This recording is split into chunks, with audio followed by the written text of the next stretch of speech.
प्रधानमंत्री, युवा तुर्क और जननायक के नाम से मशहूर चंद्रशेखर की हमने एक पुस्तक पढ़ी थी। उनकी आत्मकथा थी जीवन जैसा जियो। उसमें एक जगह उन्होंने लिखा है कि एक बार उनकी आत्मकथा के कवर फोटो के लिए उनके यहां कैमरामैन गया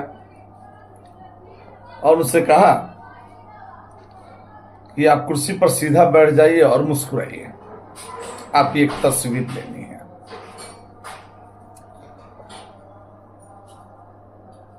और कहा कि ज्यादा बेहतर होगा या कुर्सी पर बैठकर टेबल पे कुछ लिखते रहें, आप मुस्कुराते रहे ताकि मैं फोटो आपका ले सकूं।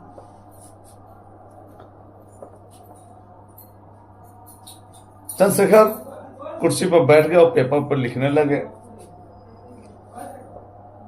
उनका फोटो लिया गया। फोटो लेने के बाद में जो कैमरामैन था या उनके जो असिस्टेंट जो उनकी आत्मकथा को कलेक्शन के रूप में, पुस्तक के रूप में परिवर्तित कर रहे थे,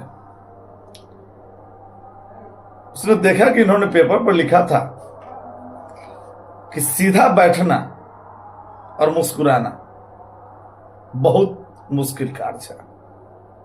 अर्थात चित्र बनाने के लिए सीधा बैठना और मुस्कुराना पड़ता है, यह मेरे लिए बहुत कठिन है।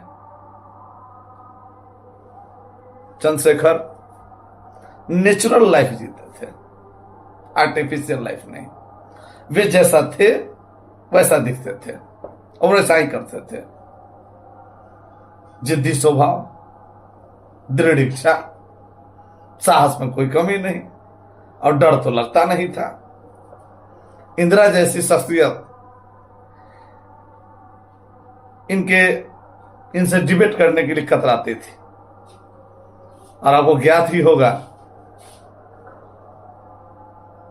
कि जब 1991 में ये प्रधानमंत्री थे, अब बाला साहब ठाकरे ने बिहारी भगाओ और उत्तर प्रदेश वासियों को भगाओ, हिंदी भाषियों को भगाओ, तो इन्होंने जो धमकाया था शायद ऐसा किसी के लिए संभव नहीं है।